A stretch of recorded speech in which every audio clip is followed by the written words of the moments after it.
First, Vince, how you doing, man? I am great, Gary. Good to hear from you. And think about this. You know this. I've now been through probably college football's two most high-profile and crazy circus-like coaching searches. The Nick Saban one, the transition from Shula to eventually Saban, and now this one. The only difference is, as you know, the first one didn't have Twitter to go with it. This one does, so it's on a whole new level of crazy as we about enter week 3 of this just amazing and failed coaching search. Oh, absolutely. Social media has changed the world, and it's not always for the better. And I think this is one of those situations where it's not. But Vince Ferrara is with us, and he is on top of this story. Of course, host, as I said, at Sports Radio, the Animal there in Knoxville, play-by-play, does some work for the Vol Network, so he's got it covered. Yeah, you mentioned the Saban search, and it was wild, and I can only imagine what it would have been like if Twitter had been around, but that one worked out pretty well for Alabama. My gut feeling is right now, this one may not work out quite as well for Tennessee. What do you think? I mean, I know they're going to at some point get a coach, but with all the damage that has been done, and now Curry, who had already had his legs cut out from under him, is out as the AD. You don't even have an AD. Word is, Vince, that Philip Fulmer is lobbying and working hard to get the position.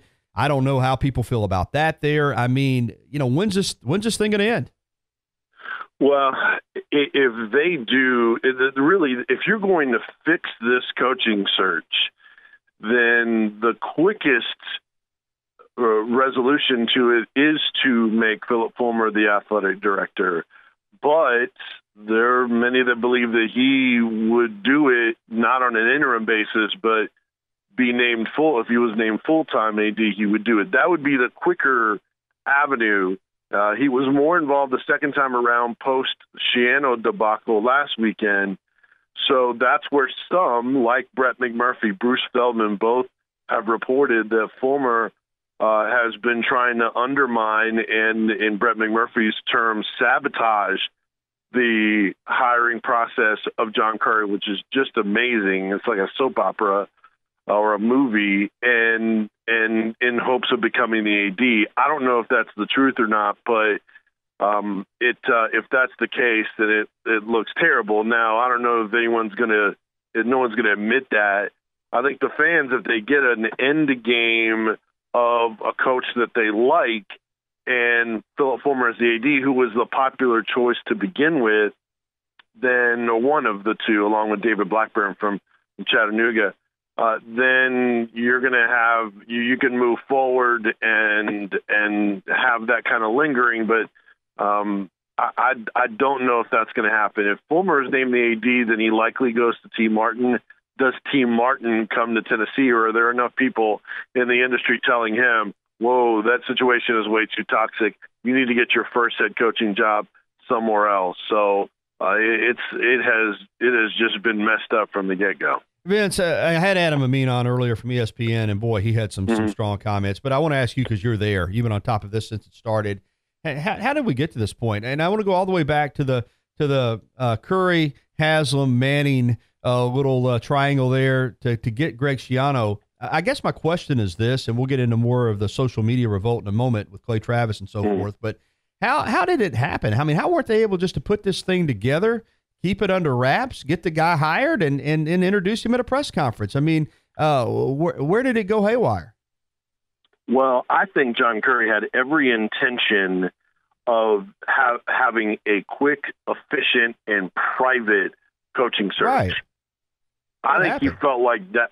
Right. I think it's the involvement of too many cooks in the kitchen. Okay.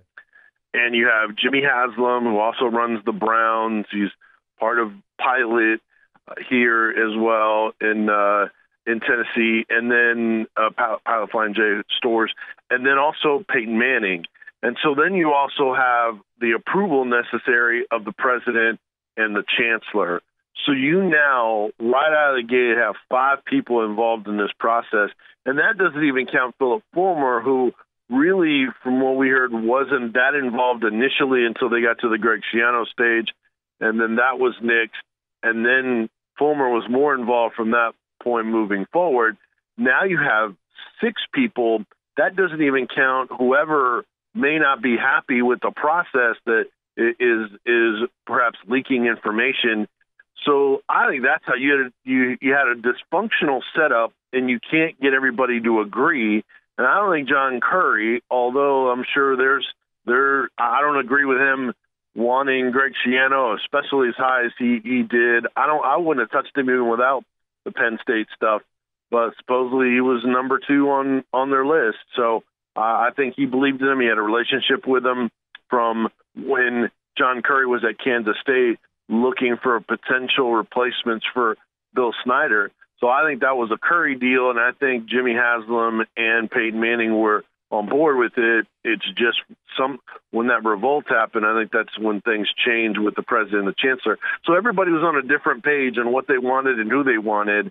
And then ultimately, I think John Curry ended up getting yo-yoed back and forth, and then the Fulmer involvement perhaps made it even more difficult. I just think of the way it was set up. I don't think the AD was allowed to just hire the best coach. I think there's too many people involved in this process, which, of course, has happened before at Tennessee. Vince Ferrara with us from Knoxville here on the Gary Harris Show, talking this mess, this dumpster fire at UT. Let's go back to the Jon Gruden stuff, because as you mentioned, you went through the Nick Saban hiring here in Tuscaloosa, as did I, and from people from the outside looking in are always like, well, Saban's not going to Alabama, but people here like you and I knew that there was a chance, knew there was interest, talking to the people that we talked to, knew that Jimmy Sexton had reached out a little bit. So while the national narrative was Nick Saban's not interested in Alabama, we knew otherwise, because my perspective looking at Jon Gruden from outside looking in was he was never going to Tennessee. But you're there. Was there ever legitimate interest? Was there reason for Tennessee people to get their hopes up the way they did surrounding Jon Gruden, or was it a pipe dream? No, not at all. It was a pipe dream. It was different than Nick Saban. Nick Saban had already had incredible success in college. You anticipated that he would want to go back. It was a better fit. He loved to recruit. It's just, I know what you're saying, but I think that was easier for us to identify, being closer to it, that would be likely, even with the denials and everything, earlier in the process, and they go to Rich Rod, and that gets next, and they circle back around, as you know. This is different. This has just been a flirtation and something that is agent created. His agent is much like Jimmy Sexton. He's basically the Jimmy Sexton of the NFL. Like, he has 8 NFL head coaching clients right now, and he uses the leverage of interest for other jobs to enhance the market for his clients and to gain more power in the market. So that's all that is. Jon Gruden doesn't like to recruit. The last time they were interested in him, and he did some research and checking into it, he realized there's a 20-hour rule in college. I mean, Jon Gruden's a grinder, man. He wants you to work as hard as he does. You can only work 20 hours with these kids a week. And then there's a recruiting aspect of it. He doesn't like to recruit. He's not a kiss high school kids' butt and their parents type of guy, nor all the recruiting rules that you have to keep up with on top of that. He loves the attention. His agent has this play. It was never going to happen. It's the 4th time, Gary, that he has flirted with Tennessee, and fans hadn't learned their lesson. So, but fans got really, really mad at any of us that had that opinion that he was never coming. And it probably made it easier for those narratives to be out there that the Greg Schiano thing happened just because it was a non-Gruden hire, which, by the way, is completely inaccurate. There was going to be disappointment if whoever it was that didn't live up to Gruden for some, but it wouldn't have led to protests and legislators contacting the university, and then the big scene and fiasco ended up being. If they would have hired David Cutcliffe or Mike Norvell on Sunday, you wouldn't have had that reaction. That reaction was to Schiano. So the Gruden thing probably made it easier for that, but that narrative that was just about non-Gruden is absolutely wrong. All right, let's go with the mob mentality, though, because I do think it started with, and you know the guy, Clay Travis, who has, give him credit. I mean, unlike you and me and a lot of other people who kind of came up through the media business and earned our stripes, I mean, I guess he was trying to be an attorney. That didn't work out. The next thing you know, he made a name for himself, and he's made it big. But he kind of stirred the pot with Tennessee fans pushing the Gruden thing, saying there was interest. Then that didn't happen, so he already had his mob worked up. And then when the Schiano thing got leaked, and the people just went crazy. I mean, it was, as you said, in the social media age, it's different. Fans have always wanted to have their voices heard, but now they can have. And, first of all, what do you think of that with fans basically almost coming close to rioting about hiring a coach? I saw a fan get thrown out of Thompson-Boling Arena, literally physically thrown to the floor. You got Travis just continuing to stoke the fire. This is something still relatively new, but this one got rolling, and now Clay Travis, who fancies himself a power broker in the state of Tennessee, to some degree seems to be. I mean, am I wrong, or what happened there? Well, he does have a huge following that will take his lead. There's no doubt. I think he certainly had an influence in it. I think this was an opinion of a lot of people, though. There was about 100 protesters, and it was never to the point of rioting. Now, were people really upset? Did they use language that was over the top in accusatory and making Greg Schiano guilty? Yeah, there was some of that, but I think the general purpose of it was we as Tennessee fans don't want someone that's even in any way, shape, or form affiliated with what happened at Penn State, regardless of their involvement. We've gone through Title IX here, many issues. They've had terrible times of a 10-year period in the NCAA as well. So they didn't want anything to do with that. I think that was the overriding part of it. And it got lost in the people just flat out saying that Schiano was a protectorate and he was guilty in that whole Penn State deal. I think where maybe it went to another level of crazy was putting out, supposedly he put out the business card of cell phone. Yeah, of John Curry, and that added to it. And I think what took it to the pull out of the deal thing was when legislatures got to the president and the chancellor. And then you start to get into the leverage of, politics and money and all that kind of stuff. I think that's where it took it to another level. He had an influence, but I don't think it was because of him this happened. I think he was a part of it that helped the engine and helped it go some. Yeah, it's the world we live in. Vince, I keep saying, although I'm wondering if I'm right, Tennessee is going to hire a coach, right? I mean, they're going to have a football coach at some point. How do you think this thing winds up? Is Fulmer going to be the AD? Is he going to power play his way in there, and he's going to make the call for T. Martin or Kevin Steele or some Tennessee guy, and they build this super staff? Or are they going to hire a coach before? And I mean, where are we at right now? Because it just looks, from the outside looking in, like I said, it looks like a mess. Yeah, it is, and that's exactly what it is, and it's an unfortunate thing. And we're talking about the mob mentality of social media. Some fans were taking credit for Dave Doran passing on the job because they were all out at him to tell him don't come to Tennessee, all that kind of stuff. And then some fans took credit for it. So Vol Twitter has now become its own thing that has sort of empowered some of the fringe. I don't think the whole fan base is like that, but it's the people on social media. I think eventually they're going to get a coach, but we got to figure out what they're doing with the AD first. And frankly, when I've been asked this, Garrett, during this process, people have wondered, what's Tennessee going to do? I don't think Tennessee knows what it's going to do. And even when they have known what they're going to do, that's changed. So it's hard for any of us to know what they're going to do. And I'll say one other thing on this, and you can probably relate. When you have people in the athletic department that have been there for an extended period of time, you have sources in that department that can help you out during the process. John Curry is so new in coming on board just this year that his circle was tight and it was new. And so a lot of the longtime media, a lot of us did not have the connections within his search. So you had people from the outside trying to track what he was doing. And that's when you get the inaccuracies and the contradicting stories that were out there. So that's helped make this whole search even messier just because it was so new. And then people that didn't go along with what he was doing, then you had other information leaking. So it's just everything that could have gone bad in the search has. So the answer to your question, I think probably Fulmer with T. Martin as the head coach, but we don't know how interested T. Martin's going to be, or if they'll commit to Fulmer permanently. So stay tuned, I guess. That's the best thing I can tell you right now, Gary. Yeah, financially, and I know, again, guys like Jimmy Haslam, these big boosters at these schools have more money events than we can even dream they have. I mean, they don't even know how to spend it all. So I get that, but still, money's money, and you get into millions of dollars. That's still a lot of money. You got to pay Butch Jones off.